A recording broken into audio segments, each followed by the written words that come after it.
Hello my dear students, welcome back to my YouTube channel Manoj Saini maths classes. Class 9 से देख लेते हैं। Previous video में हमने 10.4 के क्वेश्चन नंबर आई थिंक 4 करा दिए थे और मैंने बोला था कि 5 और 6 नेक्स्ट वीडियो में करेंगे। तो चलिए बिना टाइम वेस्ट के देख लेते हैं क्वेश्चन नंबर 5 और 6। चलिए स्टार्ट कर लेते हैं भाई। और कैसे हैं आप सभी? आई थिंक फर्स्ट क्लास होंगे, मौजा ही मौजा। चलिए देखते हैं 10.4 जी। थोड़े से यूनिक क्वेश्चन है 5 और 6, तो थोड़ा सा ध्यान देने की ज़्यादा जरूरत है। 3 girls Reshma, Salma and Mandeep are playing a game by standing on a circle of radius 5 centimetre draw in a park. ठीक है, एक पार्क है। पार्क में एक 5 मीटर रेडियस का एक सर्कल ड्रॉ किया गया है। इसका फिगर बहुत मोस्ट इंपोर्टेंट है। सो मैं ये फिगर आपके सामने ही कंस्ट्रक्ट कर रहा हूं, ना कि मैंने पहले ही वीडियो में कंस्ट्रक्ट किया है। ये एक सर्कल है 5 सेंटीमीटर रेडियस का। यहां ये सेंटर आपका ओ है इसका। ठीक है, 3 गर्ल्स हैं, रेशमा, सलमा, मनदीप, जो है इस सर्कल की बाउंड्री पर खड़े होकर के गेम खेल रही हैं। ठीक है, if the distance between Reshma and Salma and between Salma and Mandeep is 6 metre each, what is the distance between Reshma and Mandeep. चलो चलो ध्यान से देख लेते हैं। देखो बेटा, एक तो इसमें फिगर जो है, थोड़ा सा फिगर का बहुत मोस्ट रोल है इसमें। अगर आपने कहीं भी रेशमा, सलमा, मनदीप की पोजीशन ले ली तो गड़बड़ गड़बड़ हो जाएगी। तो आपको ध्यान क्या रखना है कि इस सर्कल के जो लाइन है, डायमीटर है, उससे नीचे नीचे आपको तीनों की पोजीशन लेनी है और रहेगी भी ऐसी। क्योंकि अगर आप रेशमा की यहां ले लें, सलमा यहां, मनदीप है, तो उनकी डिस्टेंस जो है वो ज्यादा हो जाएगी 6 सेंटीमीटर से। ठीक है, तो चलिए ये रेशमा है, रेशमा, सलमा एंड मनदीप, ये 3 गर्ल्स हैं। इनके बीच की डिस्टेंस बना देते हैं। ये भैया 6 है यहां से यहां तक, और ये भी क्या है आपकी 6 है। और ये हो गए रेशमा और मनदीप के बीच की डिस्टेंस। ठीक है, क्लियरली जब दोनों 6 मीटर हैं तो ये जो आपका ट्राइंगल बना है, ये एस आर एम जो है कैसा है, आइसोसेलेस ट्राइंगल है, यानी कि दो साइड इसके इक्वल है। क्लियर है? चलिए तो यहां लिख लेते हैं क्वेश्चन नंबर 5 में, let points R, S and M shows the position of 3 girls. 3 girls की पोजीशन को ये तीनों पॉइंट R, S और M क्या करते हैं, रिप्रेजेंट करते हैं। चलिए तो देखो यहाँ 6 मीटर है, ये 6 मीटर है। अब आपको फाइंड करनी है R और M। तो मैं क्या करता हूं, इस R से इस पर एक परपेंडिकुलर ड्रॉ करता हूं, R और M पर S से। जब ये मैं परपेंडिकुलर ड्रॉ करूंगा ये 90 डिग्री, और इसको आगे मैं एक्सटेंड कर देता हूं, तो ये सेंटर से जाके मिल जाएगा। क्यों मिल जाएगा, जरा बात समझो। ये जो आइसोसेलेस ट्राइंगल है, आइसोसेलेस ट्राइंगल जो होता है उसका जो परपेंडिकुलर होता है वो अपोजिट साइड को क्या करता है, बाइसेक्ट करता है। ये प्रॉपर्टी होती है। यानी कि अगर ए बी सी कोई इक्विलेटरल आइसोसेलेस ट्राइंगल है और ए डी इसका क्या है, परपेंडिकुलर है, तो बी डी और सी डी कैसी होंगी, इक्वल होंगी। तो इसका मतलब यहाँ के आर, यहाँ मान लीजिए ये पॉइंट पी है, तो ये पॉइंट पी जो है आर पी और एम पी दोनों कैसी होंगी, लेंथ में इक्वल हो जाएंगी। ठीक है, अब ये इसका मतलब है कि ये जो है पी जो है वो आर एम का मिड पॉइंट हो गया। क्लियरली, तो ओ पी भी क्या हो जाएगा, इस पर परपेंडिकुलर हो जाएगा भाई। क्या हो जाएगा, परपेंडिकुलर। क्यों? क्योंकि आप जानते हैं कि सेंटर से ज्वाइन करने वाली लाइन सेगमेंट अगर किसी कॉर्ड को बाइसेक्ट करती है तो उस पर क्या होती है, वो परपेंडिकुलर होती है। क्लियर? तो ये इसका मेन फिगर का रोल है यहां पर, और इसको मैं ज्वाइन कर देता हूं आर को ओ से। ठीक है जी, ये ज्वाइन कर दिया। क्लियर? अब फाइंड कैसे करें भाई, मेन तो प्रॉब्लम ये है कि हमें फाइंड कैसे करना है आर एम को। चलिए देखो, अगर आप नेट पे, गूगल पे या फिर कहीं भी आप इसका सॉल्यूशन देखेंगे तो वहां सॉल्यूशन बड़ा कॉम्प्लिकेटेड है। यहाँ पे अगर आप थोड़ा सा ध्यान दे लें कि हमें कंस्ट्रक्शन क्या करनी है तो ये क्वेश्चन बहुत इजीली हो जाएगा। कि जैसे मैं यहां से ओ से एक परपेंडिकुलर ड्रॉ कर देता हूं यहाँ पर, इस पर ओ एल, तो ये 3 सेंटीमीटर, ये 3 सेंटीमीटर, क्योंकि ये साइड और ये साइड कैसी है, 5 दे रखी है, 5 मीटर, और यहां से यहां तक ओ एस भी कितनी है, 5 मीटर है। ठीक है, तो जब ये 90 डिग्री हो जाएगा और जो आइसोसेलेस ट्राइंगल है उसमें परपेंडिकुलर अपोजिट साइड को बाइसेक्ट करता है। जब यहां से यहां तक भैया 6 थी तो ये 3 3 हो गई दोनों, ठीक है। तो अब हमारे पास में 5 है 3 है, तो ये परपेंडिकुलर जो हाइट है ये 4 आ जाएगी पाइथागोरस थ्योरम से, ठीक है। तो इसकी हेल्प से हम इस area of triangle O R S find कर सकते हैं।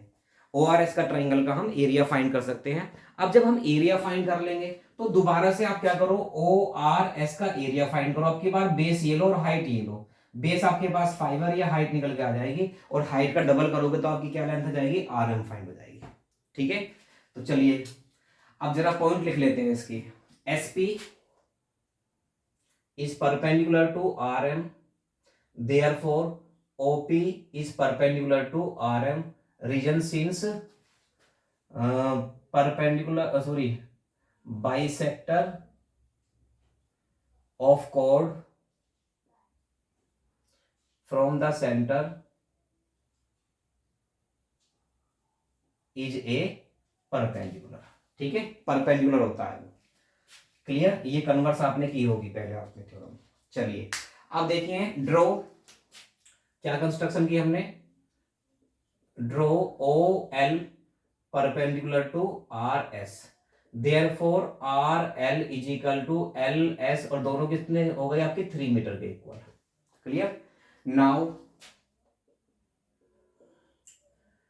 इन ट्राइंगल देखो कौन सा, O R L, in triangle O R L, O R L में क्या करना है, ये 90 है क्योंकि आपने परपेंडिकुलर ड्रॉ किया, तो पाइथागोरस थ्योरम कर दो यूजिंग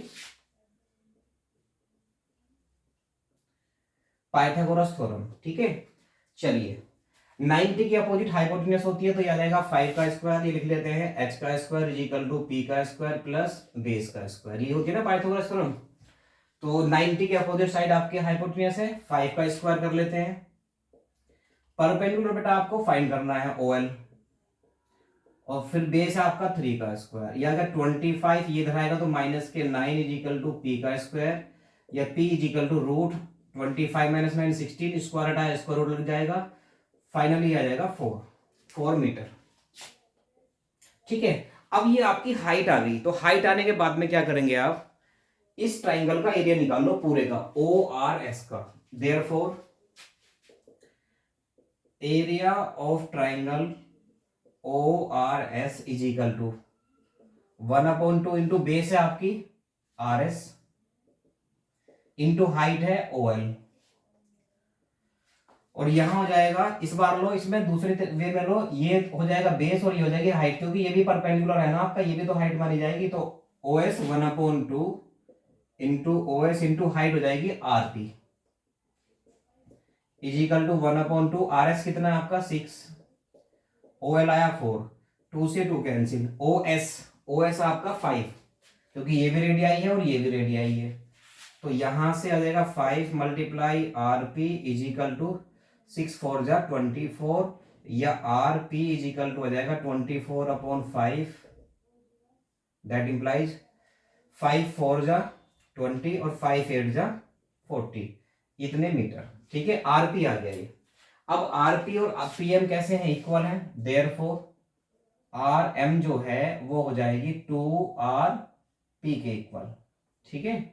तो ट्वाइस ऑफ 4.8, 2 8 जा 16, 2 4 जा 8 1 9, 9.6 मीटर क्या हो जाएगा आपकी आर एम फाइंड हो जाएगी। तो इसका मतलब क्या है बेटा कि रेशमा और मंदिर के बीच की डिस्टेंस कितनी है, 9.6 मीटर है। अब अगर इसका सॉल्यूशन आप वैसे देखने लगो ऑनलाइन, तो यहाँ पर एक्स वाई वगैरह करके पता नहीं क्या क्या किया हुआ है, आपको जल्दी से वो समझ में नहीं आने वाला। मैं ये कह रहा हूँ कि मतलब ऐसा तो नहीं कर नहीं सकते, लेकिन 9th क्लास के मोस्टली क्वेश्चंस वो मोस्टली स्टूडेंट्स कर नहीं सकते उसको, क्यों, क्योंकि वहां पर डबल वेरिएबल अप्लाई हुआ है जो कि 10th क्लास का मेथड है, और अभी आप 9th क्लास से बिलोंग कर रहे हैं, ठीक है। तो ये इजी वे है इसको करने का, बहुत आसानी से आप कर सकते हैं। बस इसमें ध्यान रखना है कंस्ट्रक्शन कैसी करी है हमने, कहाँ कहाँ पोजीशन ली है रेशमा सलमा मंदिर की, कहाँ हमने परपेंडिकुलर ड्रॉ किया है, किस ट्राइंगल का एरिया फाइंड किया है, और किससे हमने उसको कंपेयर किया, ठीक है। तो ये मस्त चीजें हैं इसके लिए, ठीक है। तो बहुत आसान है। चलिए अब इसका लास्ट क्वेश्चन रह गया, उसको और देख लेते हैं, ठीक है। रफ कर देते हैं, इसको नोट कर लीजिएगा, स्क्रीनशॉट ले लो।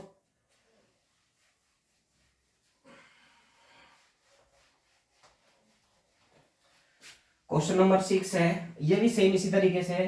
3 बॉयज हैं। पढ़ देता हूं मैं क्वेश्चन पहले आपके सामने। A circular park of radius 20 metre is situated in a colony. ठीक है, 20 मीटर रेडियस का एक पार्क है जो एक कॉलोनी के बीच में स्थित है। 3 boys Ankur, Saeed and David are sitting at equal distance on its boundary.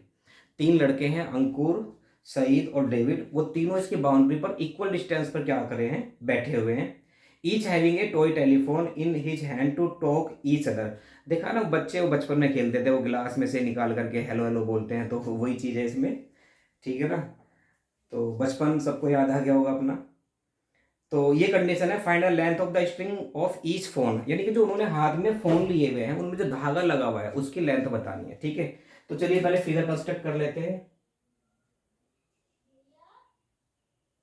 ये इसका फिगर हो गया। मान लीजिए सर्कल है आपका 20 मीटर रेडियस का, ये सेंटर है।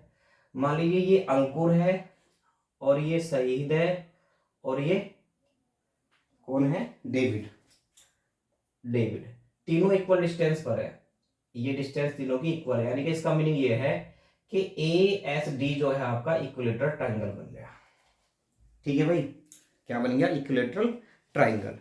अब हम क्या करते हैं, ए को ओ से ज्वाइन करते हुए एक परपेंडिकुलर ड्रॉ कर देते हैं, और ये परपेंडिकुलर ही होगा भाई। ठीक है, क्यों, ये इक्विलेटरल ट्रायंगल की प्रॉपर्टी होती है। जो ट्रायंगल सर्कल के इंस्क्राइब्ड होता है उसका परपेंडिकुलर जो होते हैं वो सेंटर से पास होते हैं सर्कल के। ठीक है, और इस सेंटर का नाम होता है सेंट्रोइड। क्या होता है, सेंट्रोइड। ठीक है, तो चलिए देख लेते हैं। देखिए स्टेटमेंट में नहीं लिख रहा, आप लिख लेंगे। Let A S and D R shows the position of 3 boys Ankur, Saeed and David. अब since A S is equal to S D is equal to AD, therefore 6th question, ASD is an equilateral triangle। तो equilateral triangle बन गया क्योंकि same distance पर है। And perpendicular AP ले लो इसको, है ना, तो ये A आ जाएगी और ये भी A आ जाएगी। तो AP perpendicular passes through the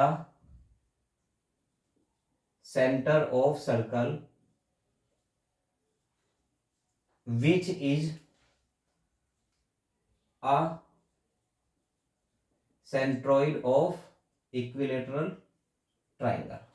इस इक्विलेटरल ट्रायंगल के लिए किसका काम करेगा, सेंट्रोइड का काम करेगा। एंड वी नो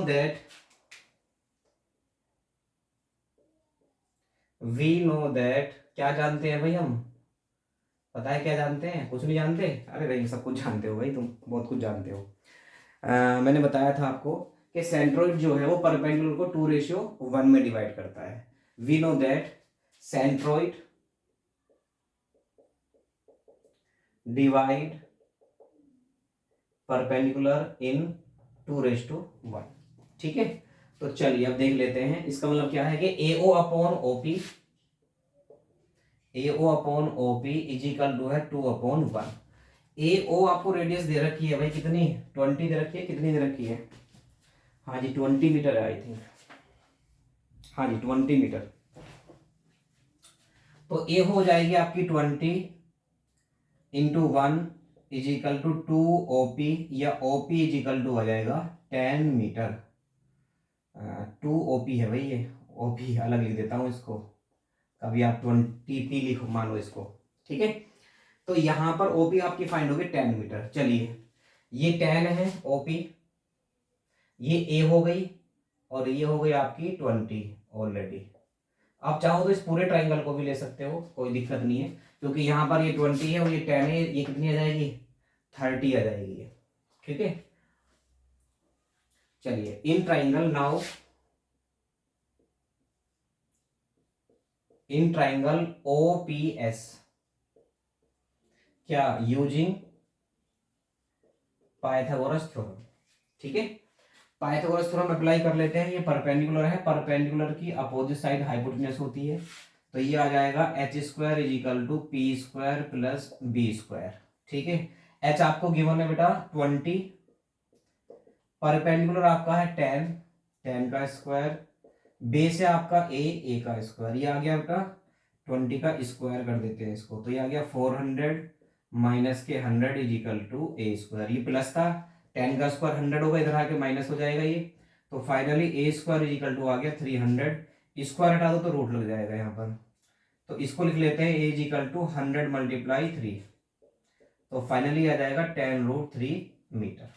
ठीक है, ए की वैल्यू आ गई। लेकिन जो स्ट्रिंग है ए एस या ए डी या फिर एस डी वो है 2a के इक्वल, तो ए की मल्टीप्लाई 2a बना दो, कोई दिक्कत नहीं है। तो देयरफॉर लेंथ ऑफ स्ट्रिंग कितनी बेटा 2a, तो 2 मल्टीप्लाई ए आपका फाइंड हुआ 10√3, तो फाइनली आ गया 20√3 मीटर। ठीक है, तो ये आपकी 10.4 आई थिंक कंप्लीट हो गई है। सिर्फ मैंने एक क्वेश्चन छोड़ा है आपके लिए, बाकी सारे क्वेश्चंस कराए हैं। आपके एग्जाम नियर हैं, तो आप अपने एग्जाम्स की प्रिपरेशन बहुत बेस्ट तरीके से करो। ये वीडियोस देखें, देखिए थोड़ा पेशेंस रखना पड़ेगा वीडियो देखते समय। कुछ बच्चे बहुत जल्दबाजी में होते हैं, सोचते हैं कि 1-2 मिनट की वीडियो में मुझे सब कुछ समझ में आ जाएगा, ऐसा कभी नहीं। मैथ्स का कोई शॉर्टकट नहीं होता, शॉर्टकट होता है बस एमसीक्यूज का। बाकी मैथ्स अगर आपको प्रॉपर तरीके से अपनी लाइफ में लाना है या अपने आप में कन्वर्ट करना है मैथ्स में अपने आप को, तो डेफिनेटली आपको टाइम देना पड़ेगा मैथ्स को। तो ये फुल वीडियोस देखें, इसलिए मैं ज़्यादा टाइम की वीडियो नहीं बना रहा, 1-2 घंटे की, ज़्यादा से ज़्यादा 25-30 मिनट की वीडियो है। इसको ध्यान से देखें, बार बार रिपीट करके देखें कहाँ पर कौन सी प्रॉपर्टी हो रही है। बहुत सारे बच्चों की कैलकुलेशन वीक होती है, ठीक है, वो कैलकुलेशन भी स्ट्रॉन्ग करने का मीडियम आपके सामने यहाँ पर है। ठीक है, और ऐसी वीडियोस के लिए आप चैनल को सब्सक्राइब भी करें, उससे हमारा भी बेनिफिट होगा। भी देखो बेनिफिट के लिए तो हर कोई करता है, तो हमारा भी कुछ फायदा हो जाएगा और आपका तो बहुत फायदा हो ही रहा है, तो ये काम भी आपको करना जरूरी है। ठीक है, तो ये आप यहाँ पर 6 क्वेश्चन का पूरा स्क्रीनशॉट लेकर के इसको सोल्व कर लें। अब नेक्स्ट मैं 10.5 की बात करता हूँ, लगे हाथ 1-2 थ्योरम और देख लेते हैं किसकी 10.5 के लिए। ठीक है, जो कि यूज होने वाली 10.5 एक्सरसाइज में। चलिए, सबसे पहले और सबसे ज्यादा इंपॉर्टेंट जो ट्राइंगल में सबसे ज्यादा यूज होती है वो थ्योरम है आपकी एंगल मेजर थ्योरम। क्या है ये? Angle measure theorem. देखो क्या होती है एंगल मेजर थ्योरम। ठीक है, एंगल मेजर थ्योरम क्या है? Angle eight the centre of a circle is double angle formed in the remaining part of the circle, formed in the remaining part of circle. ये theorem है, statement इसका ये है कि किसी भी सर्कल में जो सेंटर पर एंगल होता है बेटा वो रिमेनिंग पार्ट में बने एंगल का डबल होता है। ये एक सर्कल ड्रॉ कर लेते हैं। चलिए, बन गया भाई, ठीक बन गया, वेरी गुड। थोड़ा सा यहाँ पिचक गया भाई, इसको उभार देते हैं। तरबूज ऊपर से गिरा और पिचक गया। चलिए, ये बन गया, और ये आर्क है एक ए बी। इस ए बी आर्क से ए और बी आर्क है, इस ए बी आर्क से सेंटर पर एंगल ए ओ बी बन गया ये। ठीक है, अब इसी आर्क से एक रिमेनिंग पार्ट में एंगल बनेगा, यानी कि ऊपर वाले पार्ट में एंगल बनेगा, एक ये बन गया है। तो भाई इन दोनों में एक रिलेशन होता है कि ये वाला एंगल जो है इसका डबल होता है। अगर ये 100 है तो ये 50 होगा, अगर ये 40 है तो ये 80 होगा। ये रिलेशन होता है। क्लियर? चलिए, गिवन आर लिख लेते हैं। अच्छा, ये थ्योरम मैं करा देता हूं क्योंकि इंपॉर्टेंट थ्योरम है आपकी। चलो, ये कंस्ट्रक्शन में करेंगे, तो गिवन आर लिखिए पहले। गिवन आर है बेटा a circle with centre O in which, लिख लेना बेटा अपने आप, थोड़ा टाइम भी वेस्ट होगा इसमें। गिवन आर में तो a circle with centre O in which angle A O B at the centre and angle A C B, sorry ये सी है, A C B in the remaining part of the circle. Construction है आपकी, to prove करना, पहले to prove करना है आपको angle A C B is twice of, sorry angle A O B, angle A O B is twice of angle A C B. Centre का एंगल remaining part का डबल होता है, ठीक है। कंस्ट्रक्शन क्या किया हमने, कंस्ट्रक्शन की हमने भाई join OC या CO and extend to it point M, join CO and extend it to point M, ठीक है बेटा। चलिए प्रूफ कर लेते हैं, प्रूफ कर लेते हैं भाई। वही बात आ गई सिर्फ ट्राइंगल वाली। देखो भाई एंगल 1 है, ये एंगल 2 है, ये एंगल 3 है और ये एंगल 4 है। एंगल 1 2 के इक्वल होगा, 3 4 के इक्वल होगा। क्यों होगा भाई, क्योंकि ओ ए और ओ सी कैसी हैं, दोनों साइड इक्वल हैं, रेडियाई हैं। और ये आइसोसेलेस ट्राइंगल है, आइसोसेलेस ट्राइंगल के बेस एंगल इक्वल हो जाते हैं। ये भी सिमिलरली आइसोसेलेस ट्राइंगल है, बेस एंगल इक्वल हो जाएंगे, ठीक है। फिर यहाँ पर एक्सटीरियर एंगल की प्रॉपर्टी अप्लाई करेंगे, M O A is equal to 1+2। क्लियर। तो पहले हम लिख लेते हैं angle 1 is equal to angle 2 और angle 3 is equal to angle 4। Why, opposite angles to equal sides are equal, ठीक है बेटा। Opposite angle to equal sides are equal, यानी कि अपोजिट एंगल जो होते हैं इक्वल साइड्स के, वो भी कैसे होते हैं, इक्वल होते हैं। आइसोसेलेस ट्राइंगल की प्रॉपर्टी है, ठीक है। Now in triangle A O C angle M O A is equal to angle 1 plus angle 2 by exterior angle sum property. भैया ट्राइंगल की एक्सटीरियर एंगल प्रॉपर्टी होती है कि किसी ट्राइंगल की अगर एक वन साइड को एक्सटेंड आप कर देंगे तो बाहर एक्सटीरियर एंगल जो बनता है वो इंटीरियर अपोजिट एंगल के सम के इक्वल होता है, ठीक है बेटा। चलिए angle M O A is equal to, हमें चाहिए 2, तो 1 और 2 कैसे हैं, इक्वल है। तो यहाँ angle 2 plus angle 2 that implies 2 angle 2 हो गया, ये फर्स्ट इक्वेशन हो गई, ठीक है। सिमिलरली इन ट्राइंगल दूसरा ले लेते हैं ओ बी सी, सेम इसमें भी ये प्रॉपर्टी अप्लाई करेंगे, angle M O B is equal to angle 3 plus angle 4 by exterior angle sum property, आगे लिख लेना, ठीक है। क्लियर। 3 4 के इक्वल है, तो angle M O B is equal to angle 4 plus angle 4 is equal to 2 angle 4, ये आ गई सेकंड। ऐड कर दो फर्स्ट एंड सेकंड को, angle M O A plus angle M O B 2 angle 2 plus 2 angle 4। M O A और M O B का सम कितना हो गया, एम ओ ए और एम ओ बी, देखो ए ओ बी पूरा दोनों का सम ए ओ बी हो गया, तो यहां जाएगा angle A O B. 2 common ले लो, एंगल 2 प्लस एंगल 4, एंगल 2 और 4 का सम कितना है, ए सी बी, ठीक है बेटा, एंगल ए सी बी। तो ये आपका आ गया एंगल ए सी बी। तो भाई ये तो प्रूव करना है, देखो ना angle A O B equal to twice of angle A C B, तो थ्योरम आपकी क्या हो गई, यहाँ पर प्रूफ हो गई, यहाँ थ्योरम क्लियर है आपकी, ठीक है बेटा। इसे बोलते हैं एंगल मेजर थ्योरम।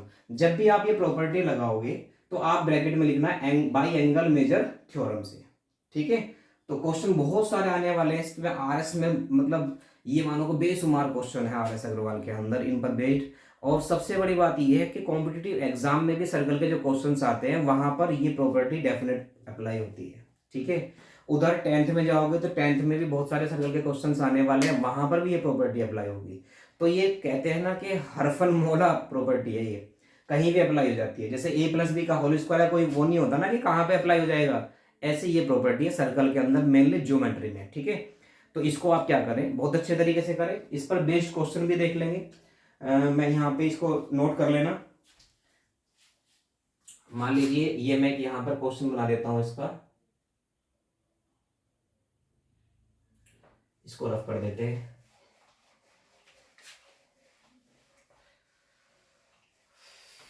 एनसीईआरटी में यहाँ पे क्वेश्चन, मान लीजिए ये एंगल आपका 100 डिग्री है, एक्स की वैल्यू फाइंड कीजिए। तो एंगल एक्स इजिकल टू हो जाएगा 1/2 इंटू 100 इजिकल टू 50 डिग्री। दोनों में रिलेशन बताया मैंने डबल का, ये डबल होता है इसका, यानी कि ये कम होगा ये ज्यादा होगा, यानी कि ये वाला जो है इसका आधा होगा, ये वाला जो है इसका डबल होगा। ठीक है, तो इस तरीके से आप इजीली क्या कर सकते हैं, क्वेश्चन सोल्व कर सकते हैं।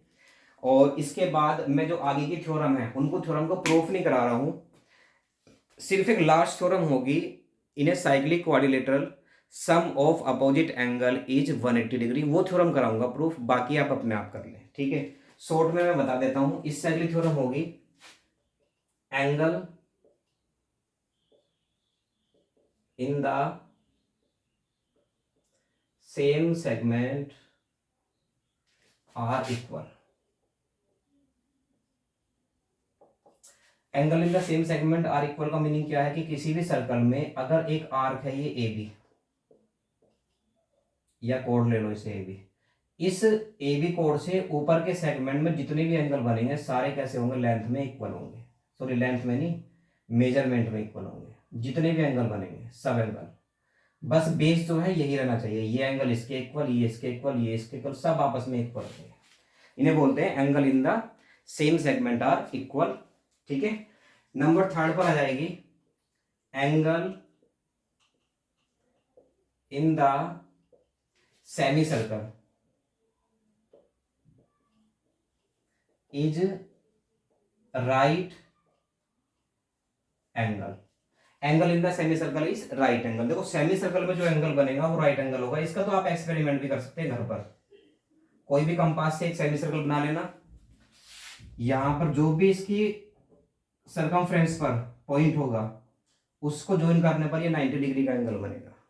ठीक है बेटा, इसकी थ्योरम कैसे करोगे, बिल्कुल ये वाली थ्योरम है। देखो इसके सेंटर पर ये स्ट्रेट लाइन है, कितना एंगल बना यहाँ पर 180 डिग्री, और ये कितना होगा 90 डिग्री, क्योंकि इस एंगल में और इस एंगल में कितना रिलेशन होता है, हाफ का। ठीक है, यानी कि एक लाइन की थ्योरम है ये। आप लिखोगे एंगल ए, ये बी हो गया, ये ओ हो गया, ये सी हो गया, angle A C B is equal to 1/2 angle A O B. ठीक है, बाई एंगल मेजर थ्योरम जो मैंने आपको बताई थी ऊपर। ए ओ बी कितना है 180, क्योंकि स्ट्रेट लाइन पर है, तो एंगल ए सी बी कितना आ गया 180/2 90 डिग्री, आगे थ्योरम प्रूफ हो गई। इतनी सी थ्योरम है बस ये। ठीक है, तो ज्यादा हार्ड नहीं है, बहुत आसान है, ये भी बहुत आसान है। ठीक है, जो थोड़ी हार्ड थी वो मैंने आपको करा दी है, और एक साइक्लिक क्वाड्रिलेटरल वाली बता रहा हूँ। ठीक है, वो नेक्स्ट वीडियो में देखेंगे, कुछ क्वेश्चंस भी उसी वीडियो में देखेंगे। तो उसमें 10.5 भी आपकी कवर होने वाली है, आई थिंक 10.5 लगभग कवर करा दूंगा उसमें। ठीक है, तो जो उसमें एंगल फाइंड करने वाले क्वेश्चन है इजी वाले, वो तो आप सेल्फ करें, बाकी मैं हिंट भी दे दूंगा, लेकिन उनका सोल्यूशन नहीं कराऊंगा। ठीक है, तो काफी लंबी वीडियो हो जाएगी। ठीक है, तो यहीं तक काफी है, इतना आप करें आज, तो बाकी जो है नेक्स्ट वीडियो में देख लेंगे। Okay, thank you, have a nice day.